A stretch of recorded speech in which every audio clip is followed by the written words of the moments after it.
Tennessee and their playoff quarterback, Nico, parted ways this weekend in a show that we've never seen in college football before, not to this level. And social media is reacting. Let me rephrase that. A lot of people in the media and major names in the college football world, including college football coaches, are reacting.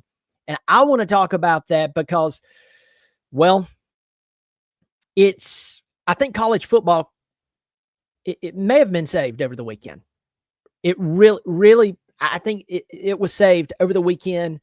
But I'm also going to take up for Nico. Don't be shocked. Don't be shocked. Just hang out with me. First, welcome to the channel. I'm glad you're here. It's a Sunday afternoon, beautiful Sunday afternoon here on Palm Sunday, April the 13th. It started off cool here in the upstate of South Carolina, and now it's warming up. It's great. So there's your weather report for the upstate of South Carolina. If you like what I'm doing, you like talking college football, you like talking Clemson football, I hope you will subscribe. Remember, it's free. So if you like supporting independent media, if you want to call it that, I hope you'll subscribe. I do appreciate it. Drop a line in here and let me know that you're here with me. So let's recap. And pretty much everybody knows about this, but here's the recap. Nico, I'm not even going to take a shot at his last name. Though there's been a lot of memes out there about his last name saying, "Hey, Iamaleava," or something like that. Anyway, he was a 5-star quarterback coming out of California. He sat 1 year behind Joe Milton. He waited his turn. He took over in the 2024 season. He did lead Tennessee to the college football playoff. And they got hammered by Ohio State, but they still made it. Now, let's pause there for a second. I know that there was a lot of really good pieces around Nico. Sampson, the running back, unbelievable. The wide receivers, ridiculous. Okay, so I feel like, and I have a pretty good Tennessee following here. Russ Tastic's in here. Eubanks is in here. I got Volstake in here. I got a bunch of guys, and I probably overlooked you, so please forgive me. I don't mean to overlook you. But I have a really good Tennessee following. And if you know anything about the geography or the geographical connection between the upstate of South Carolina and Knoxville, it's only about 3 hours apart, roughly. So I see Tennessee fans here. One of them is in my family. So I have a lot of respect for the University of Tennessee. It's a different shade of orange, but hey, I have respect for them. But where am I going with this? I just totally lost my train of thought. Forgive me. But this guy, he came in and he did what he did, but he did not have a Trevor Lawrence-like season.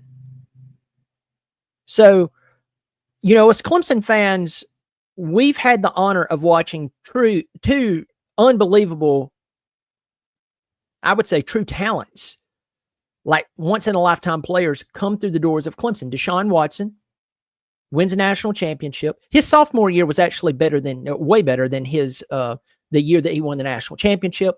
You had Kelly Bryant, who was in between them. Kelly Bryant was a really good athlete, by the way. I wish you to switch positions, but hey, that's neither here nor there. And then, of course, Trevor Lawrence. Trevor Lawrence, I saw the guy at first spring game at Clemson. First pass, unbelievable. Second pass was a touchdown to T. Higgins in the West End zone. Won national championship this year. When I look at young players, and these guys, especially not only just young players, but quarterbacks throughout college football, and I see them demanding ungodly money, I compare them to Deshaun Watson and Trevor Lawrence and what they did at Clemson. And here's what's so funny about that. The vast majority of them, no matter how good they sing, never seem to compare. So Nico, I'm not going to sit here and hammer this kid. I know that a lot of people's going after him. And I called it. It's been leaked out a lot that his family and his inner circle is influencing him to make these decisions. And I said yesterday, you have to be careful what drives your decision making, because it will ruin your character. It'll ruin people's perception of you. You'll lose opportunities. He had it made at the University of Tennessee. And yes, he may have got his team to the college football playoff, but he has a lot. He does have a lot of talent. But the guy, he's not there yet. He has a lot of work to be done. Go watch the end of that Arkansas game where they lost and he ran out of bounds with the clock expiring. Didn't even toss the ball up. Okay? Stuff like that you can't be doing and demand a bigger contract. I'm sorry. That's how the world works. I know that we have these anomalies in the NFL or the NBA. Even in the corporate world, you'll see people be paid money that they shouldn't be paid. And guess what? Almost every time, like clockwork, they get exposed and then they either lose the contract if there's some type of clause there, and or other people come along and, you know what? We shouldn't give that type of contract to that type of player. So while everybody's dumping on Nico, I'm not going to hammer the guy. He's young. But I called it. There's a bunch of people around him telling him stuff, and it's costing him, okay?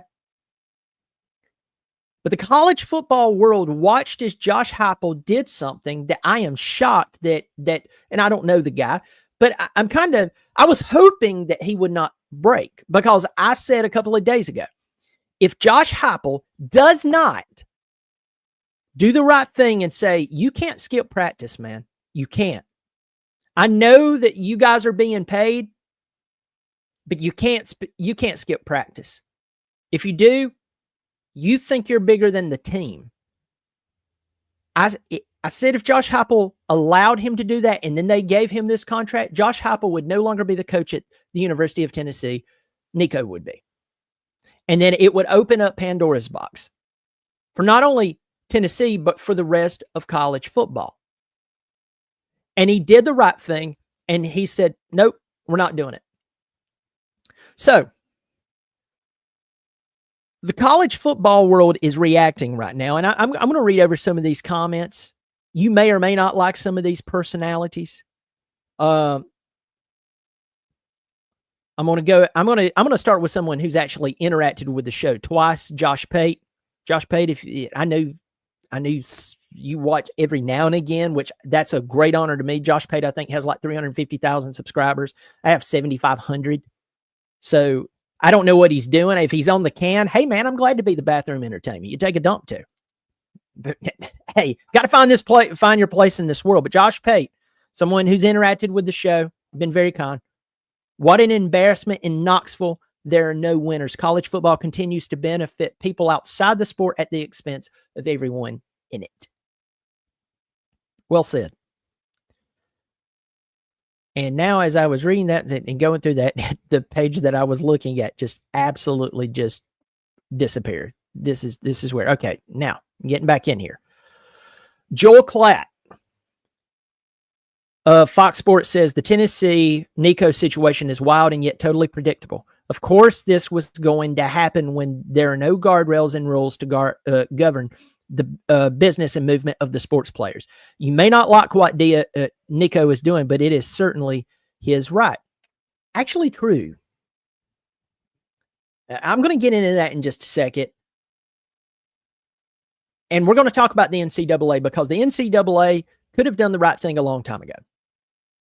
Just like there could have been a college football playoff a long time ago instead of having a computer decide it. Or even worse, number one plays number 4, or number 1 plays number 6. Number 6 wins. Number 6 is now the national champion. Number 2 versus number 8. Number 2 wins. No.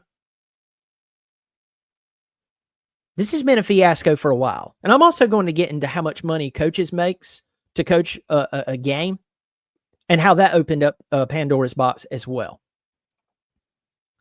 Cameron Wolf of the NFL Network says this has to be the move and fallout that changes college football NIL. I agree. Going on down, let me see. Jordan Rodgers, former Vanderbilt quarterback. You see him on the SEC Network, of course. Aaron Rodgers is his brother. Whoa, precedent set by Tennessee. Again, all allegations he was holding out for more money are just allegations for now.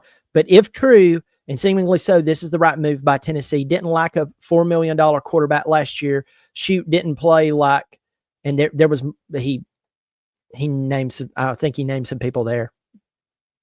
Couldn't see the rest of that. Emmanuel H.O. or whatever you say. I can't remember. Acho? Is it Acho? I think it's Acho. Who knows? Y'all tell me. This situation is genuinely outrageous and wildly disappointing. College football may not be ruined, but it's been disfigured so much it's nearly unrecognizable. The NCAA's complete abuse of its athletes for years has led to an overcorrection. Thank you, by athletes.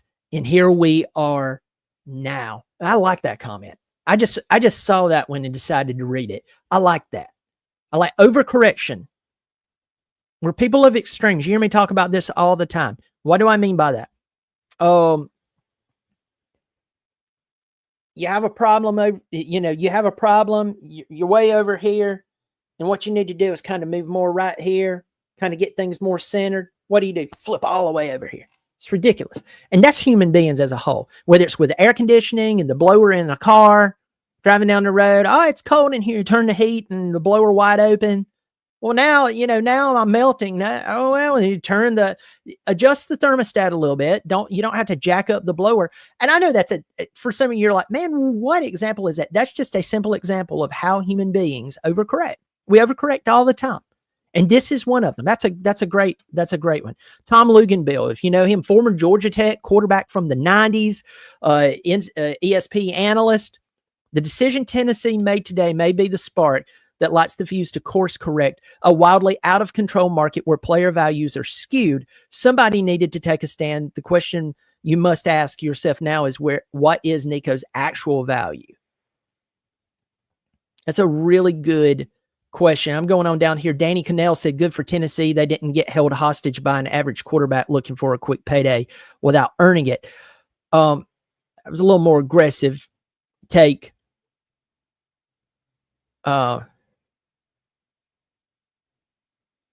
Going on down here. There was, let me see, Nicole Auerbach. She's from NBC. Nico's situation actually adds fuel for two sides of the same fight. For those who believe an employment model, collective bargaining is needed to create actual regulation. For those begging Congress to help to allow the NCAA schools to actually enforce rules without being sued. It's interesting.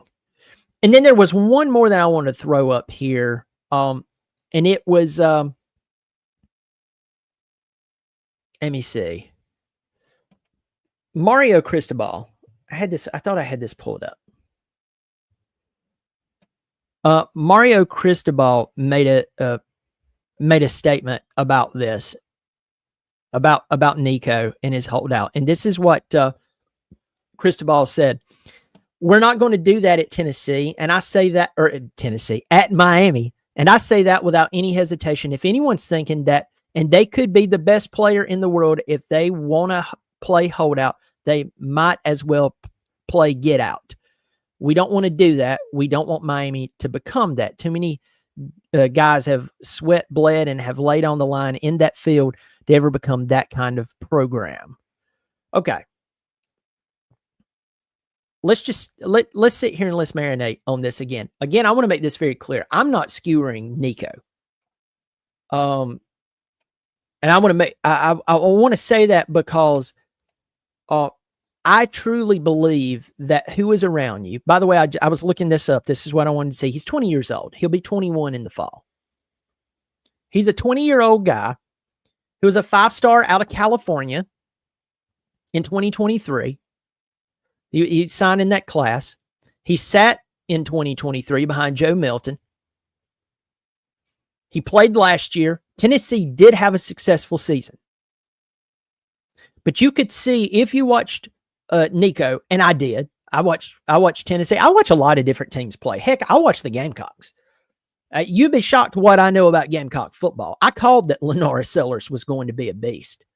I said, if you can pull that guy's passing motion in, you're going to have a problem. And us Clemson fans, unfortunately, found that out. But I watch a lot of college football. because I want to see who's legitimately out there. Now, do I miss stuff? Of course I do, because I can't see everything. But I watched Tennessee play a lot of football, and it was blaringly obvious. This guy does have some really good abilities. He has incredible size. But, man, he needs to grow. He needs to grow in his decision-making. He needs to grow in how he handles, how he commands the field, how he makes reads downfield. Excuse me. The end. I mentioned it just a second ago. Watch the end of that Arkansas game. He didn't just at least throw the ball up. He tried to run out of bounds, get a first down, and the clock expired on him. That's how that ended. And here's the sad thing about it. If that decision making, and I'm not knocking the young man, but I'm telling the truth here, I'm giving my opinion. If that young man believes that's worth $4 million, and yeah, you make it to the college football playoff, but you got embarrassed in the college football playoff first round by, yes, the guys who won the national championship, but my Lord, they beat the scum out of Tennessee. And now you want to come up and say, well, we got to the college football playoff. We don't need to talk about what happened there. I mean, we still don't have the color in our jerseys. They beat us so bad, but I need more money. I'm sorry. That's just not how negotiations work. It doesn't. And then not showing up to practice, it doesn't work. And again, from everything that I'm hearing from Tennessee fans, I don't know. Most of you don't know. But we have heard this song before. We have seen this type of TV show before. You know, it's kind of like you've watched enough TV or enough movies, you can kind of pick up on the plot like that. And you can start to predict stuff, though you've never seen the show. You can start to pick up on that person over there is the bad guy. Everybody just doesn't know it yet. And everybody else in the room who doesn't really watch that much TV or that many movies, they're kind of oblivious to it. And you kind of look at them and go, hey, I believe that person right there is going to be the bad guy. And they're like, I don't see it, man. Well, that's really out and left at the end of the movie. They're the bad guy. That's what I'm talking about here. We don't know everything that's going on with Nico, but I am telling you what has driven this young man. It is coming out. It's his inner circle. Dan Lanning, the head coach at Oregon, let the Tennessee coach and staff know, hey, his father is shopping him around. Now, let's pause here and let's talk about that for a second. College football coaches, they're trying to win at all cost, pretty much at all cost. So it's kind of shocking that he would tell that to Josh Heupel. And I don't know their relationship, but maybe they're friends. Maybe some of you will be like, oh, yeah, they coached back at Doo-Doo State together. They grew up in, same coach. Okay, great, wonderful. Please leave that in the comments section. Maybe they golfed together. Oh, you didn't know one was the best man at the other one's wedding? No, I don't. I'm glad you do, and that's why I want you to tell me. Or so-and-so's married to so-and-so's sister. I don't know. But Dan Lanning was the one who said, yeah, his dad's doing that. And apparently his dad denied it. I don't know. I don't know who to believe here. I don't mean this bad, but right now it leans more towards Dan Lanning, considering what happened. But college football coaches, it's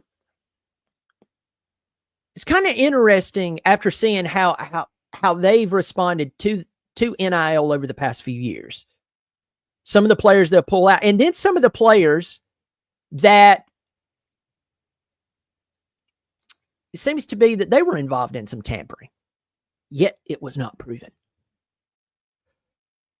But that he would come out and say, hey, this guy, your quarterback, yeah, he's looking to see what he can get. It will be interesting to see where Nico lands.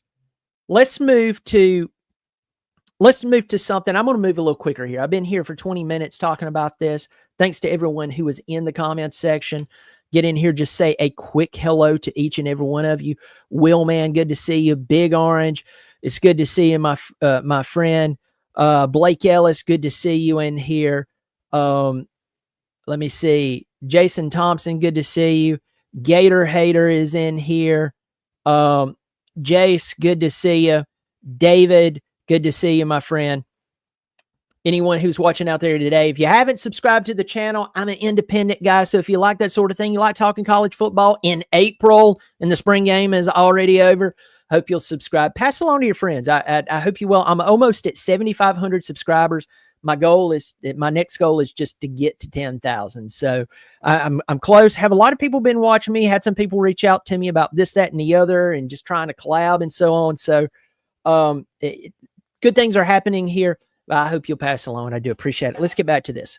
Here's the important part. Okay, all of it's the important part, but let's really talk about this. Let's just kind of breathe for a second. Chill, take a deep breath. When we're talking about this situation with Nico in Tennessee, we need to realize that this mess started with the NCAA and ends with the NCAA. Over the years, the NCAA penalized people for accepting a can of Coke from someone, a can of soda. If your family didn't have the money to come see you play in the big bowl game, but you were already on the team, boosters or the school cannot give you money just so you could see your son, your brother, your whatever friend play in the Rose Bowl. And they made sure of it. All the while knowing that there were players being paid here and there. All the while certain universities have been caught up in scandals that they somehow got out of without the death penalty. But they made sure to swallow the gnat and strain the camel, so to speak. The idea is the little stuff. Oh, we'll chop your hands off. But if we downright catch you doing something just terrible and awful, we'll let you by. That's been the NCAA. And that's why when people look at the NCAA, they have little to no respect for them. Now, what should have been done, in my opinion, and what reading forums and reading other people's opinions, some I agree with part of it. Some of them I don't agree with. But what should have been done was good, logical governance. Here's a good example. If a player, their family is experiencing financial hardship and the school can help out, there should be some type of fund that's with really good, transparent oversight that could help them. Now, let's pause right there. What's the rebuttal to that? Because when you give a solution, you always need to think, or give an answer, you should always think about the rebuttal.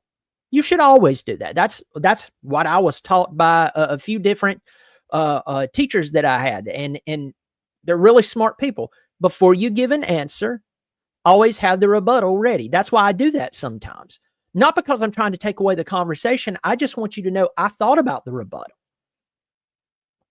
The rebuttal here would be, well, couldn't schools use their deep pockets to tell players, if you'll just come here and play, we'll take care of your family? Sure, they could have done that. Crickets. They could have done that. Well, how are we going to police that? You can't police everything. That's one thing you need to understand. You can't police everything. Give you an example. Now, if some of you are in law enforcement, you may disagree with me. I'm not anti-law enforcement. In fact, I have law enforcement in my family. But I want you to understand. I want to ask you this. What is the purpose of a stop sign? Really, what is the purpose of a stop sign? Stick with me here. It's for a vehicle. You're driving your automobile, and you get to a place to where you need to stop because there could be traffic or pedestrians that could cross in front of you. You could hit them, they could hit you, there could be injury, there could be, God forbid, fatality. But the true reason of a stop sign is to prevent accidents. It's not to create another rule.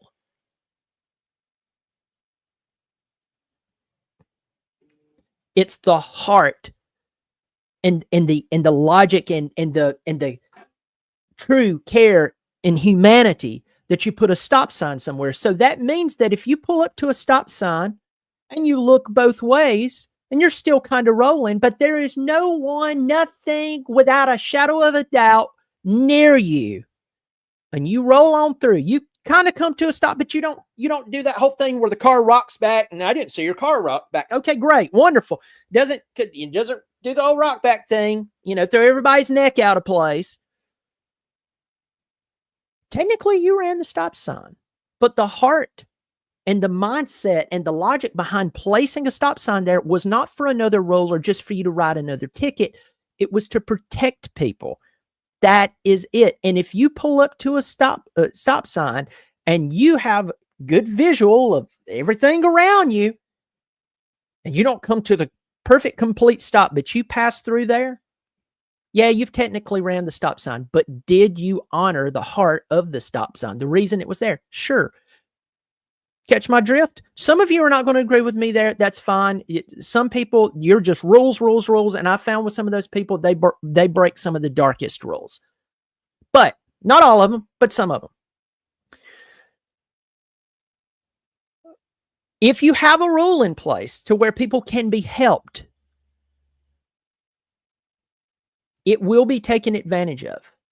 There will be kind of like a reckless teenager or maybe an old person who shouldn't have their license anymore who will just roll through stop signs and not look anywhere, and they hit someone, and that is wrong and that's not okay.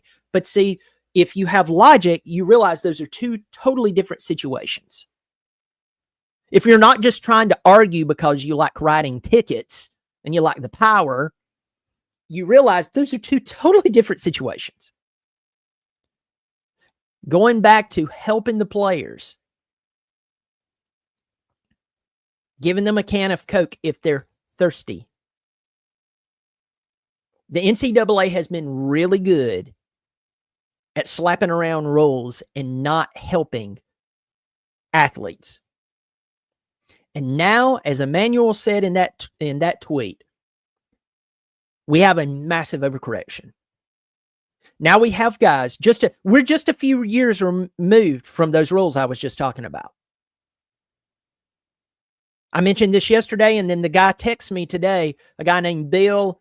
Bill, I won't say your full name on here, but Bill, in fact, confirmed with me. His son played D1 baseball from about 2005 up to 2008. They literally had a training his son had to go through on how not to lose your scholarship by violating NCAA violations.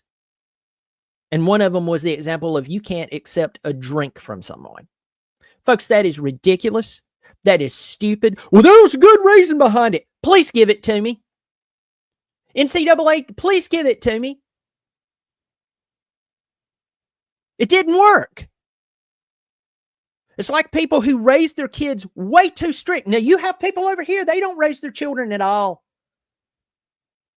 They come and go as they please and this, that, and the other, and they wonder why their kids get in trouble. It's because their children, they're supposed to be guided in the proper way. You're supposed to help them. Their brain is not fully developed until they're like 25 or something. You're supposed to help them, but there's also people over here, man, they have rules. I used to work with a guy who loved rules. He loved rules. I'm not kidding. Like, loved them to almost a sick way. I'm like, bro, something's wrong with you, man. Something's up. We need rules. We need regulation. We need guidance. But you're something wrong. Yeah, by the way, he had a bad reputation in the company. Very bad reputation. And anytime people could take a shot at that guy and get away with it, if he needed help, by the way, If he was, listen to this, if he was hanging off of a cliff, they may not run over there and stomp his fingers, but they definitely wasn't running over there to help him, because this guy made a lot of people's lives a living hell. That's what the NCAA did. They started making rules and they did not care. They did not care about the athlete as much as they should, or the rules they put in place did not help the athlete like it should have. And what they should have done was realize, and every one of us needs to realize this, you can make a law for anything, and that doesn't stop it from happening. It doesn't. I'm not saying that you don't have laws, but you step back and you look at what is the heart of the law. What is the heart of the rule? The NCAA set this thing up to where there was the heart of the rule was, well, we have rules. Well, that's good and stuff, but shouldn't these rules help the athlete? We have rules. Don't you read that right there? Look at those rules I wrote down. Follow them or else. That's how you got this mess right now. The NCAA is to blame for this. And I know that there's a thought out there that said, well, every time they went to try to do this, they'd get sued. Yeah, after they exasperated athletes for decades. Period. End of story. Let's talk about the other side of that. There are people who hate rules, good rules. There are people right now who will get in their vehicle tonight. They are drunk. They know they're drunk. But you and the law don't tell them what to do. They get in their vehicle, they drive around, and one day they get a little too drunk, they hit a family, they kill everybody inside, and then they're crying and they're acting like they didn't know what happened. You know what happened? You hated rules.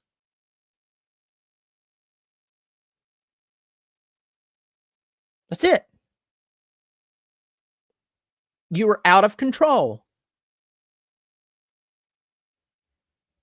And not only did you pay for it, someone else paid for it.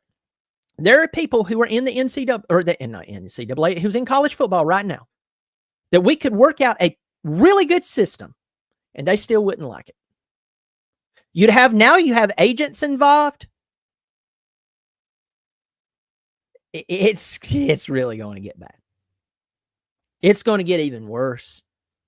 It's going to get even worse. And what's sad is Nicole Auerbach was talked about this in her tweet. Now they're asking college football is asking, or the NCAA is asking Congress to get involved. Folks, we shouldn't need the government to get involved in this. Our government should be focused on more important things than our favorite pastime. What favorite pastime has a lot of millions and billions of dollars and blah, blah, blah, blah, blah. Folks, right now, I could care less in the grand scheme of things. And I have this show here. I love college football. You know that about me. I get all worked up about it. In the grand scheme of things, this is peanuts compared to what's going on in our world, what's going on in our country. I don't want Congress focusing on anything other than what they're supposed to be focused on. And college football is not it. Period. Don't want them there. Let's talk about the coaches. When coaches started making outrageous money to coach a game, but players could not receive a can of soda as a gift, that was the other major red flag. That was about as big as what the NCAA did. I think I've talked about this. I think Dabo Swinney is making somewhere around $221,000 per week. I think it's $221,000.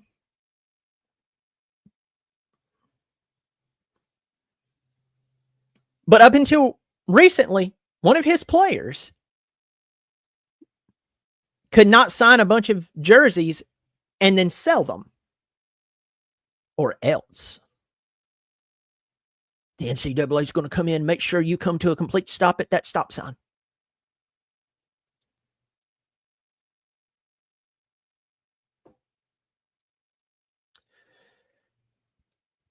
When I look at what coaches make, and I say this, but I have to say this every time. If I don't say this every time, you're going to think that I believe a certain way that I don't believe. I don't have a problem with people making a lot of money. I've said that once, I'll say it again, and I'll have to continue to say it to solidify my stance. But sometimes people make so much money for something that really doesn't matter that they just demand more and more and more and more, and schools dish out more and more and more and more, and fans become numb to these massive numbers, though they themselves are making nothing compared to that. And when coaches started to get paid outrageous money and the players couldn't receive a soft drink as a gift from someone passing by, that started this as well. It did. And so I look at the actions of, or the lack thereof, of the NCAA, and I look at the pay of the coaches. I look at how much money the universities, they actually do make off football, especially if you're a Clemson, you're a Texas, you're a whatever. And you have all this money flowing around you, but you have players who they could actually make money off their name, image, and likeness. And they can't. But the coach can make $220K per week. That doesn't make sense. That doesn't make sense at all. Listen, that math ain't mathing. Because of this, we now have a bigger financial disparity between players on the same team.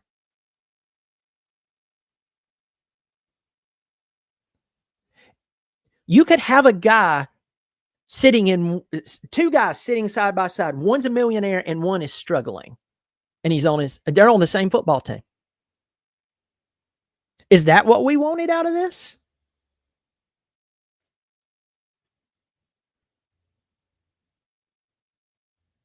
How do you keep a locker room together with that? With that going on? I don't know. Thank God I'm not. There's one area of coaching that I'm glad I'm not in. I'm not a coach. Should have been. There's part of me that wished I'd have went into it. One part that I wouldn't want to have to deal with is that part. Oh, why are these two guys are sitting side by side? Well, this guy, he's worth a lot a lot of NIL money. And nobody really wants you to do anything. No one really wants your jerseys, an autograph of your jersey. No one wants you to be a spokesperson for them. No one really cares about you. You may even be a starter, but no one really cares near as much as they care about the quarterback or the star wide receiver or the star linebacker. Sorry, but we're in this together. At least you can receive money if someone wanted to hire you, if someone wanted to cut a deal with you. Oh, you're finally getting a little money from EA Sports and the whole NCAA football game. The money that had to be paid out was so little compared to what I thought it was going to be. I'm sitting there going, why did the NCAA get in the way of that? It ended up not being that much money in the grand scheme of things compared to how much money is coming in to EA Sports.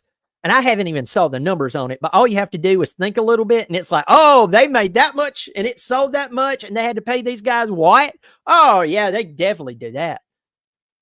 They know college football fans are rabid, wanting that game to come out. But here's the point. So many wrongs on one side, or not even one side, but just across this spectrum, created the massive mess that we saw over the weekend with Nico. And I'm glad Josh Heupel stood up and said, no, I am. But this is, and I want to say this as well. Man, I'm talking a lot. I've got to go. I've got to leave here in just a second. So I'm going to have to wrap up this video. Everybody in here, I'm glad y'all are here. Y'all take care of yourself. I'm looking at the comments section. But y'all just hang with me for one more second. And then I'm going to have to roll out myself. have to meet someone. I want to say this. I want to be very, very clear. Nico and college football players, they have a choice.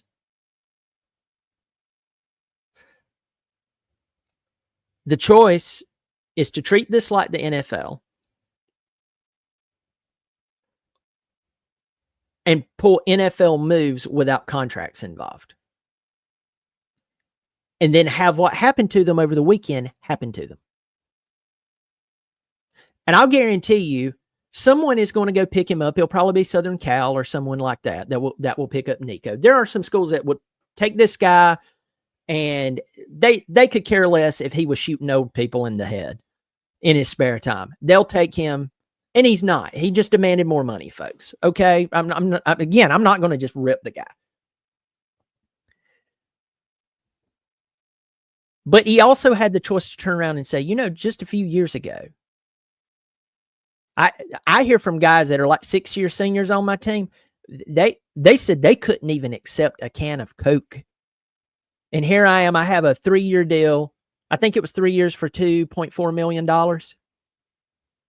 Man, how the times have changed. Yes, I want more money. I just need to go out and play better. Or here's what I need to do. I just need to hit the transfer portal. And I guarantee you that if Nico just said, hey, I'm hitting the transfer portal, someone would have come along, believe it or not, they would come along and they would pay, maybe not $4 million, but they'd give him more money. They would. But I think that this past weekend, his inner circle, if everything that I'm hearing is true, may have cost him big time.